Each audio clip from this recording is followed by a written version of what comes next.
The genocide of Chinese people at Nanking, also known as the Rape of Nanking by Joseph Crowder and Ahmed Salem.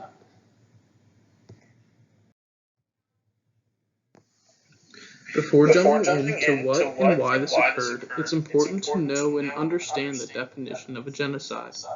A genocide is the deliberate killing of a large group of people, especially those of a particular ethnic group or nation. This is usually done to assert a belief in racial superiority over a group of individuals and is very similar to ethnic cleansing. The term genocide was first used by Raphael Lemkin in his book Axis Rule in Europe. Japan's preliminary conflicts with China began when China invaded the Chinese mainland during World War II.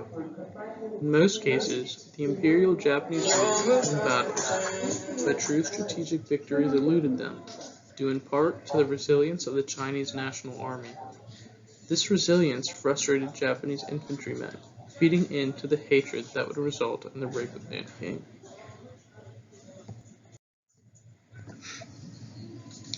Following the bloody battle at Shanghai, Japanese forces turned their sights to the capital city of Nanking, whose forces had previously been evicted by order of Chinese President Chiang Kai-shek. The citizens were subsequently defenseless, allowing Japanese troops to overtake the city more easily.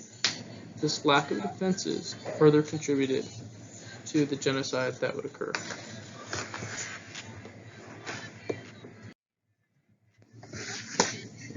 The rape, as we call it, occurred in the December of 1937 and lasted for a still disputed time frame of 6 weeks. During this time, Japanese soldiers raped 20,000 to 80,000 Chinese women and killed a range of 40,000 to 300,000 Chinese citizens. Japan's destruction of the city would require decades of recovery.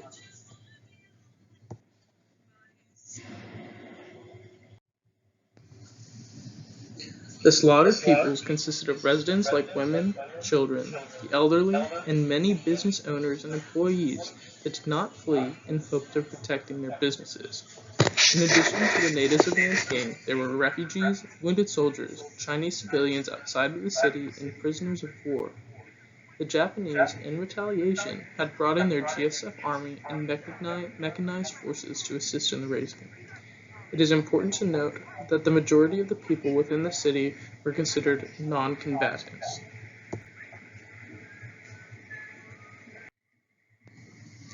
It's time to answer the pressing question at hand. Why did the Rape of Nanking occur?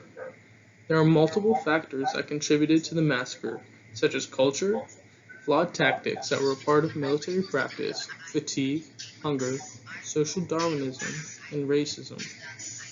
Tensions have existed between China and Japan for centuries before the start of World War II, so anti-Chinese sentiments were common in Japan.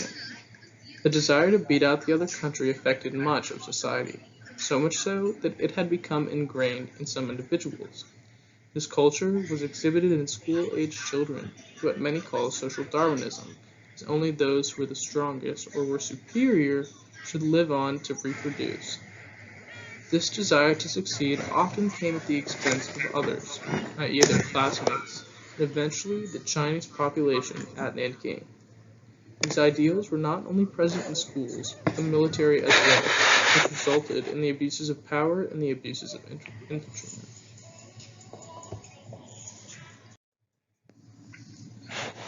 Violence was ingrained in military culture, desensitizing the soldiers to it. These heavy-handed tactics no doubt made many angry, but the victims of said abuses had very few ways to efficiently handle these emotions. As they had really only known abuse, they sought to satisfy their anger through it, which is what led them to brutally murder, rape, and pillage those who had once been in their shoes, the defenseless and powerless. Adding to their anger was the lack of food and hunger that they experienced as a result of mismanagement of supplies for the military by the Japanese government. Not only were they mad at their past and their current situation, but they were also infuriated as a result of their hunger. They, for lack of better terms, were hangry. This motivation was not just intrinsic, however. besides the external motivation caused by the hunger. According to the factsandDetails.com, who reported on the film Japanese Devils, a soldier's manhood could come into question if he were to go against or not participate in the rapes and murders. How a soldier was perceived would determine if they received certain punishments, some of which were particularly harsh, providing a greater desire to do more harm and to fit in with their peers. There were many attempts to justify Japanese expansion and the rape, which manifested itself through the statement of the Greater Asia Co-Prosperity Sphere, which they sought to create to fight against European expansion. At the end of the day, the underlying reason for the rape, as previously mentioned, was a belief in Japanese racial superiority over the Chinese people. This was a continuation and construction of the social Darwinism that plagued their childhood. They killed, raped, and pillaged as a way to express and maintain their superiority. All of their actions, specifically the rape and murder, are known to be exertions of superiority over the weaker or unprepared. In truth, there is no actual way for people to determine why the Japanese soldiers treated the people at Nanking so horribly. It is one thing to simply kill an enemy, but these soldiers went out of their way to torture individuals, to rape women and children, and to put others through physical torment until they died. Racial biases seem to be the leading cause of these acts, as previously mentioned. Victims of abuse are far more likely to become abusers themselves, contributing to the idea that these men were acting out as a result of the military's culture. In addition to the fueling by racism, misogyny may have played a large role. Rape is something that is commonly committed by men as a way of subjugating women. The scale at which the rapes occur at Nanking suggests that a belief that men are superior to women was also a contributing factor. Racism coupled with misogyny is a powerful and dangerous force. As the documents that detailed what happened have been destroyed, the public will never know just how badly the conditions were. Most information that is known comes from witness reports and testimonials, clouding understanding of what truly happened.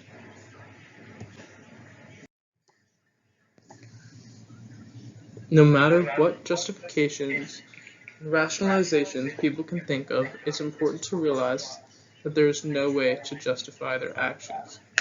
The racist views that Japan held are still present, with Japan disputing how many people were killed at the massacre. Japan asserts that only around 40,000 to up to 200,000–250,000 were killed, while Chinese officials say that 300,000 or more in total were killed. There are even cases of Japanese officials denying that the rape of Nanking ever actually occurred, as there wasn't any evidence to prove it.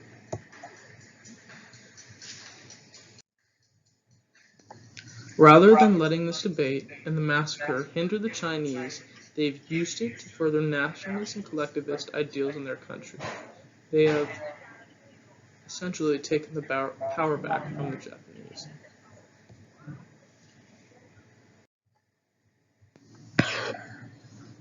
These new ideals and this greater nationalism felt by the Chinese was fueled by the failure to be held accountable for the massacre due to the previously mentioned lack of evidence, as most of it had been destroyed after Japan surrendered in 1945.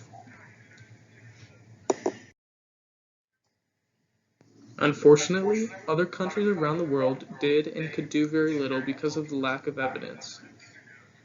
Their hands were bound, and they could do very little to help the Chinese. Almost ironically, China is guilty of the same thing that happened to them. Uyghur Muslims in China have been methodically tortured and killed by the Chinese government. In the same way that there was little evidence to definitively say what happened to the Chinese people at Nanking, the public has very little knowledge on what is and has transpired at the Uyghur internment camps.